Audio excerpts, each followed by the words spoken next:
Good evening दोस्तों, आप सभी लोगों का स्वागत है वेल्थ क्रिएटर प्रोग्राम प्रस्तुत special video on sectoral analysis. और अगले 3 सालों में टाइम साइकिल अपना करिश्मा दिखाएगी और वो करिश्मा क्या होगा। आने वाले 3 सालों में कौन से सेक्टर में मुझे ऐसा लगता है कि बहुत तगड़ा पैसा बनेगा, और मैं आज अनवील करूंगा कि स्टॉक रिकमेंडेशन में से मैंने पर्सनली कौन से स्टॉक को होल्ड किया है और मैं उसमें इन्वेस्टेड हूं। आइए चलो बात करते हैं वन बाय वन।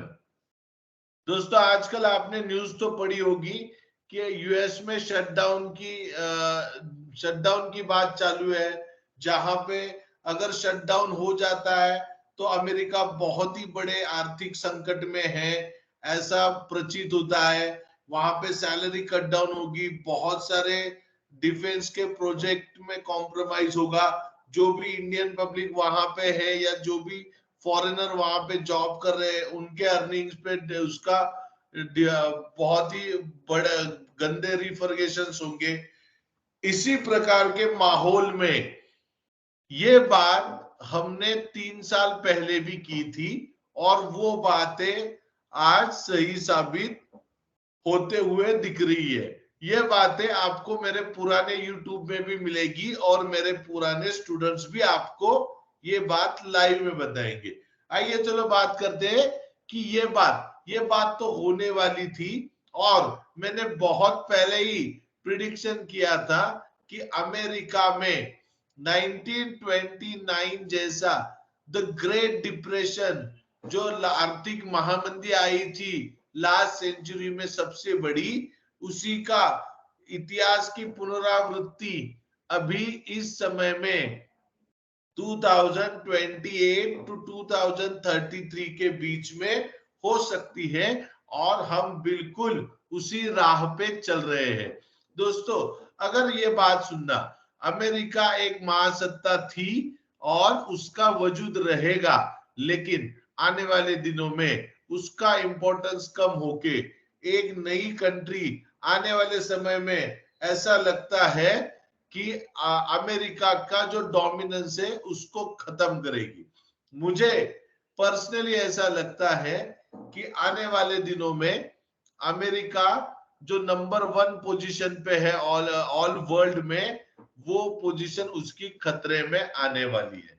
सो जैसे ही, लेकिन अमेरिका में अगर आर्थिक महामंदी आई और उसके जो भी परिणाम होंगे वो इंडिया पे भी दिखेंगे के, तो इसका आंसर है यस, हाँ, लेकिन उतने भी नहीं दिखेंगे जितना पहले दिखते थे, क्योंकि इंडियन मार्केट और यूएस मार्केट बहुत ही अलग मोड में है, उनके रास्ते अलग हो चुके हैं, जिसके बारे में हमने पास्ट वीडियो में भी बात की थी।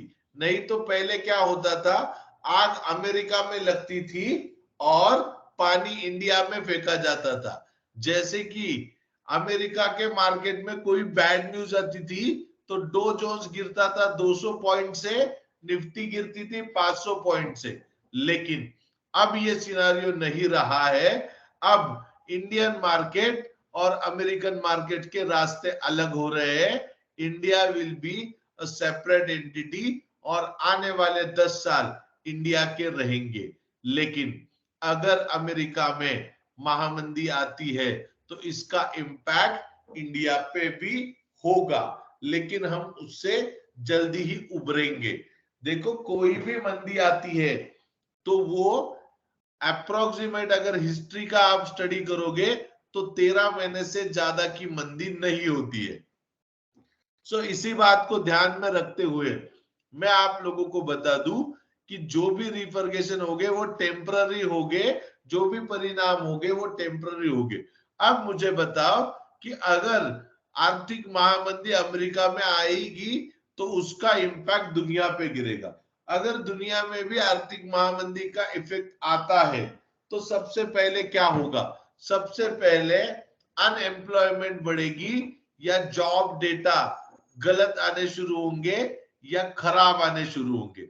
अगर अनएम्प्लॉयमेंट बढ़ेगी तो लोगों के पॉकेट में पैसा कम होगा, क्योंकि अनएम्प्लॉयमेंट बढ़ने की वजह से एक जॉब के लिए 3 से 5 ऑप्शंस अवेलेबल रहेंगे, और कभी भी इंडस्ट्री ऐसे सिचुएशन में जो कम पैसों में काम करेगा और सेम क्वालिटी का काम देगा, उसी को आप चूज करोगे। आप अपने आप को एक बिजनेसमैन की तरह रख के इस पे जरूर सोच विचार करें। अगर लोगों की सैलरी कम हो जाएगी तो उनके पॉकेट में पैसे कम आएंगे, उनके पॉकेट में पैसे कम आएंगे तो जो भी वो फिजूल के खर्चे हैं या जो भी अभी रिलैक्स लाइफ या आप बोल रहे हैं कि पार्टी वगैरह, इन सारे पोजीशंस में कटौती होगी। सारे लोग थोड़ा थोड़ा पैसा बचाने की कोशिश करेंगे या इतना पैसा खर्चा नहीं करेंगे। उस केस में अगर सारे लोग पैसे बचाने लगेंगे और अगर उनके पॉकेट साइज में या उनकी अर्निंग कम होने लगेगी तो बहुत सारे लोगों की जॉब्स भी जाएगी, और जहां पे सारे लोगों की जॉब जाएगी, ऑब्वियसली इंडिया में 70 to 60% पब्लिक ऐसा है जिनकी जॉब चली जाती है, तो वो अपने गांव के तरफ निकलना शुरू करते हैं जहां पे वो उनके पुरखों की जमीन है, वहां पे खेती करने के बारे में सोचते हैं। अब इतने सारे लोग नए लोग खेती में भी आएंगे तो ऑब्वियसली बात है कि जितनी भी ज्यादा लैंड है वो सब हमारी फार्म के अंडर, मतलब खेती के नीचे आएगी और हमारे फसल की प्रोडक्शन बढ़ेगी।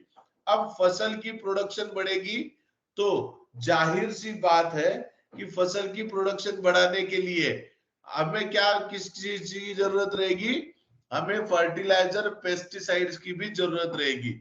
उसी टाइम पे जो भी हम ट्रैक्टर वगैरह जहां से हम खेती करने के लिए यूज करते हैं, उस इंस्ट्रूमेंट्स की भी डिमांड बढ़ेगी। अगर हम ज्यादा फसल पैदा करते हैं तो आने वाले दिनों में इन फसल को गांव से शहर में लाने के लिए ट्रांसपोर्ट एंड लॉजिस्टिक की जरूरत भी पड़ेगी।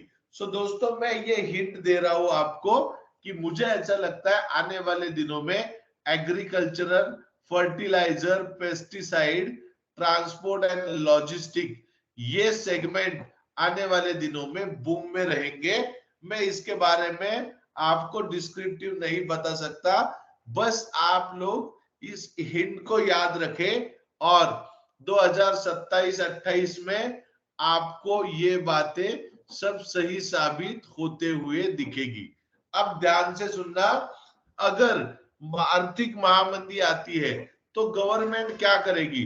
सबसे पहले गवर्नमेंट प्राइवेट कंपनियों को ना बचाते हुए अपनी कंपनियां बचाने के लिए उसके लिए फंडिंग करेगी।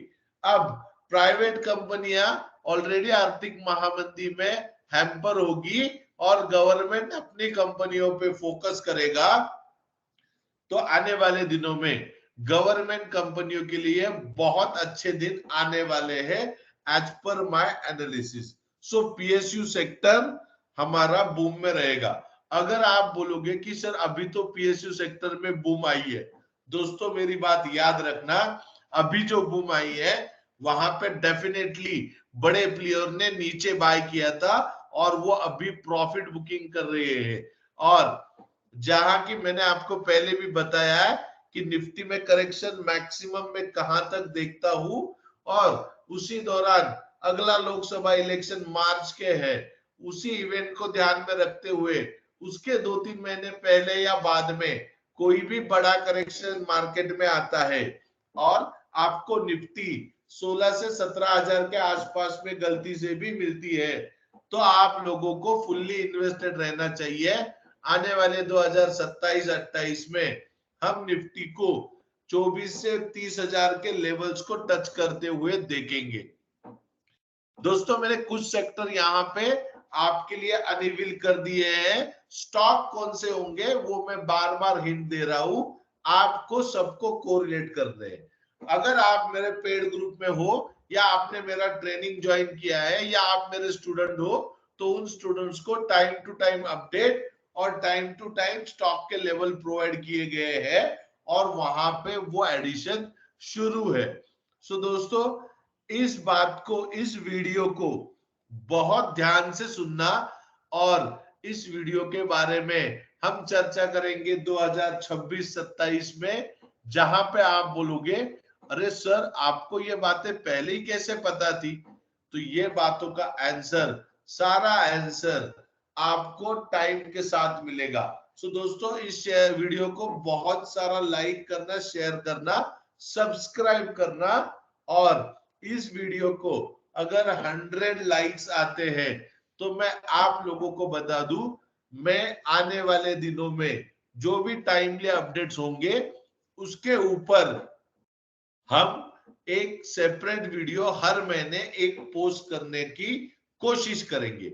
आइए चलो बात करते हैं कि आप लोगों को मैंने इतने सारे स्टॉक रिकमेंडेशन दिए हैं, लेकिन मैंने खुद ने कहां पे पर्सनली इन्वेस्टेड किया है, तो मैं आप लोगों को स्टॉक के नाम दे रहा हूं। लेवल्स को आपको पुराने वीडियोज में जाके चेक करना है। मैं पर्सनली किस में इन्वेस्टेड हूं। मेरा personally investment already 14 to 15 stocks में है। उसमें से एक स्टॉक का नाम है IEX, जो कि अभी बहुत ही निगेटिव चल रहा है, और अभी मेरे पोर्टफोलियो में IEX जो है वो ऑलमोस्ट 15% निगेटिव से है। लेकिन IEX का अपना अलग मॉडल है, अपना यूनिक बिजनेस है। आने वाले समय में आप इस स्टॉक में, आने वाले समय में आप इस स्टॉक में जैसे ही 164 के लेवल के ऊपर में हम सस्टेन करना शुरू करेंगे, आपको इस स्टॉक में स्ट्रॉन्ग रिवर्सल देखने को मिलेगा। सो मेरा कन्विक्शन कहता है कि इसको हमें हर डीप में ऐड करना है, और मैं अभी भी इसके 2 या 3 लेवल नीचे के मिलते हैं तो ऐड करने के बारे में ही सोचूंगा। मेरा दूसरा पर्सनली इन्वेस्टेड स्टॉक है और जो मेरा फेवरेट भी है, IOC, इंडियन ऑयल कॉर्पोरेशन। आने वाले दिनों में मैं इंडियन ऑयल कॉर्पोरेशन में जो भी डीप मिले उसको बाय करने की कोशिश करूंगा। मेरा टारगेट IOC में 180 से लेके 250 रुपीज का है आने वाले 2 से 3 सालों में, और ये स्टॉक 10% डिविडेंड हर साल देता है। सो बैंक से ज्यादा रिटर्न तो ऑब्वियसली मिलते हैं। सो 100 के नीचे जब तक IOC मिल रहा है मेरे लिए ब्लाइंड बाय रहेगा। थर्ड सेक्टर है मेरे लिए, थर्ड स्टॉक है मेरे लिए IRCTC। IRCTC में भी मैं बहुत इन्वेस्टेड हूं, और IRCTC हम जैसे ही इसको 714 रुपए के ऊपर में सस्टेन हुए देखना शुरू करेंगे तो आने वाले दिनों में IRCTC में हम 1000 से लेके 1500 के टारगेट को भी देख सकते हैं। ये रेलवे सेक्टर का अकेला स्टॉक है जहां पे अभी तक इतनी बड़ी रैली आई नहीं है अभी के सेक्शन में। सो ये अगले निफ्टी के राउंड में IRCTC आपको लहराते हुए दिखेगा। फिर मेरे किटी में है पर्ल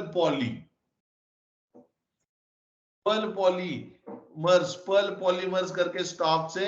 यहाँ पे आने वाले समय में मैं 54 से लेके 80 रुपीज के टारगेट्स को देखना चाहूंगा। इसके लेवल्स मैंने अपने लास्ट वाले वीडियो में दिए हैं। फिर मेरे किटी में है सेल का स्टॉक। ये स्टॉक भी स्टील अथॉरिटी ऑफ इंडिया, आने वाले समय में आपको इसमें 180 से 250 के टारगेट देखने को मिलेंगे, और ये मेरा कन्विक्शन बहुत ही है क्योंकि सेल ये भी PSU सेक्टर में ही आता है शायद से। सो आपको चेक करना है। सेकेंड मेरे इस लिस्ट में है वेदांता। अब बहुत सारे लोगों ने वेदांता के बारे में मुझे क्वेश्चन किया था या मुझे मैसेज किया था, वेदांता रेड फ्लैग है, ये पेनी स्टॉक बन जाएगा। दोस्तों ये बन जाएगा तो बन जाएगा, जब बन जाएगा तब देखा जाएगा। मेरे कन्विक्शन इस पे बहुत हाई है क्योंकि इसका टेक्निकल एनालिसिस, इसका टाइम साइकिल मैं जानता हूं। आने वाले दिनों में हमें वेदांता में मेरे हिसाब से 750 से लेके 1500 के लेवल्स भी देखने को मिलेंगे आने वाले नेक्स्ट 4 से 5 सालों में। उसके बाद में मेरे पास में पर्सनली इन्वेस्टेड है KIOCL। KIOCL में मैं आपको बता दूं, जहां पे हालांकि हमने प्रॉफिट बुकिंग किया था और मैंने आपको कहा था देखो ये लेवल भी ये रीटेस्ट होने आएगा, चार्ट आपके सामने है, ये टेस्ट रीटेस्ट होने आया है और ये रीटेस्ट किया है, यहां से एक बाउंस बैक आ सकता है। सो यहाँ पे 290, 240 एंड 210 ये 3 लेवल पे मुझे KIOCL मिलता है, तो मेरे लिए ब्लाइंड बाय रहेगा। आने वाले 2 सालों में मैं KIOCL में 500 से लेके 575 के टारगेट्स को देखना चाहता हूं। फिर मेरे किटी में है जय कॉर्पोरेशन। जय कॉर्पोरेशन में किसी भी हाल में अगर हमें नीचे में मिलता है तो हमें 190, 190, 170 एंड 144 के लेवल पे इसको बाय करना है, हर डीप में इसको बाय करना है। जय कॉर्पोरेशन में आने वाले दिनों में हमें 350 से 650 के टारगेट देखने को मिल सकते हैं। फिर मेरे किटी में है टेक्समैक इंफ्रा। टेक्समैक इंफ्रा, लेट्स में टेक्समैको इंफ्रा, ये मेरे किटी में है। अब इस स्टॉक में मुझे आने वाले दिनों में जो भी टारगेट दिखाई दे रहे हैं, अप्रोक्सीमेट इस स्टॉक में मेरे टारगेट्स राउंड अबाउट 150 से लेके 225 के टारगेट्स है और इसके लेवल्स आपको पिछले पुराने वीडियो में मिलेंगे। फिर मेरे किटी में एक पेनी स्टॉक है जिसमें मैंने 5000 स्टॉक लिए हैं और मैं इसको भूल गया हूं। उस स्टॉक का नाम है Nagarjuna fertiliser. Nagarjuna fertilisers, Nagarjuna fertiliser में अभी ये 8 रुपए का पेनी स्टॉक है और आने वाले समय में इसमें हम 17 से लेके 29 के टारगेट को देख सकते हैं 3 से 4 सालों में। सो नागार्जुन फर्टिलाइजर में भी मैं लिमिटेड क्वांटिटी में बाय हूं। अब उसके बाद में मेरे पास में है Vishwaraj sugar. Vishwaraj sugar sector में भी मेरे पास में एक स्टॉक है 18 रुपीज वाला, ये मेरे पर्सनली होल्डिंग स्टॉक है। उसके अलावा मैं आरसीएफ में भी इंटरेस्टेड हूं, जैसे ही मुझे डीप मिलेगा मैं आरसीएफ को बाय करूंगा। फिर मैं इंटरेस्टेड हूं एनएचपीसी में भी और आने वाले समय में मैं एमएमटीसी में भी इंटरेस्टेड हूं, लेकिन मेरे आने वाले समय में मैं और 5 स्टॉक ऐड करूंगा, लेकिन जहां पे मुझे मेरा कंफर्टेबल एंट्री मिलेगा वहीं पे मैं उसको ऐड करूंगा। सो दोस्तों ये स्टॉक की लिस्ट जो मैंने दी है वो करंटली मेरे होल्डिंग है और आने वाले समय में और 5 स्टॉक मैं इसमें ऐड करूंगा और मेरे ट्रेडिंग के और मेरे इन्वेस्टमेंट के स्टॉक अलग है। ये मेरे इन्वेस्टमेंट के स्टॉक्स है जिनका मेरा व्यू 3 से 5 सालों के लिए है। आप लोगों को इसके लेवल्स को YouTube के पुराने वीडियो में जाके लेवल्स को देखना है, वहीं पे ऐड करना है as per your risk reward ratio. So दोस्तों लाइक करना, सब्सक्राइब करना, शेयर करना और अगर आपको इससे भी डिटेल में वीडियो चाहिए या आपको किसी भी स्टॉक के बारे में या आपको मेरे सेक्टर एनालिसिस या नेक्स्ट प्रेडिक्शन के बारे में अगर आपको वीडियो चाहिए तो आप मुझे कमेंट बॉक्स में बता सकते हो। मैं कमेंट बॉक्स में आपके क्वेरीज का आंसर दूंगा और अगर इस वीडियो को मोर देन 100 लाइक मिलते हैं और 300 व्यू मिलते हैं तो आपको मैं वादा करता हूं दिवाली स्पेशल स्टॉक जैसे मैं हमेशा लेट देता हूं, इस बार स्टूडेंट के साथ में ही आपको दे दूंगा। सो दोस्तों thank you very much, good day. Subscribe करना, शेयर करना, लाइक करना और अपने लोगों को, दोस्तों को, रिलेटिव्स को अपने ग्रुप में कमेंट बॉक्स में लिंक दी गई है वहां पे ऐड करना ना भूलना। Thank you.